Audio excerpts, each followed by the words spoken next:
अस्सलाम वालेकुम दोस्तों, मैं आसम सहेल आपकी खिदमत में हाज़िर हूँ। उम्मीद करता हूँ कि सब खैर खैरियत से होंगे। अल्लाह पाक आप सबको अपनी हिफ्ज़ व अमान में रखे। दोस्तों, जिन लोगों को पीला जरकान होता है और उसकी वजह से आँखों में पिलाहट सी महसूस होती है या चेहरे पर पिलाहट सी महसूस होती है पीले जरकान की वजह से, तो उसके लिए आज हम आपके साथ एक आसान सा छोटा सा नुस्खा शेयर करेंगे।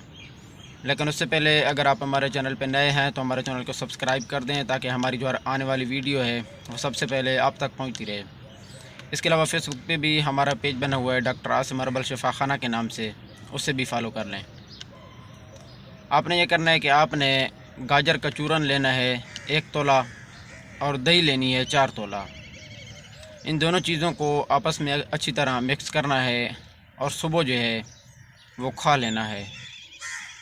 लगातार इस्तेमाल करते रहें जब तक आपके चेहरे की पिलाहट और आँखों में पिलाहट ख़त्म नहीं हो जाती। इस नुस्खे को लगातार इस्तेमाल करते रहें। इंशाअल्लाह आप देखेंगे कि जब कुछ अर्सा आप इस्तेमाल करेंगे तो इंशाअल्लाह आपके चेहरे की पिलाहट और आँखों में जो पिलाहट है वो इंशाअल्लाह इससे ख़त्म हो जाएगी और आपका जरकान जो है वो आहिस्ता आहिस्ता इस नुस्खे के इस्तेमाल से इंशाअल्लाह ख़त्म हो जाएगा। जज़ाकल्लाहु खैरा।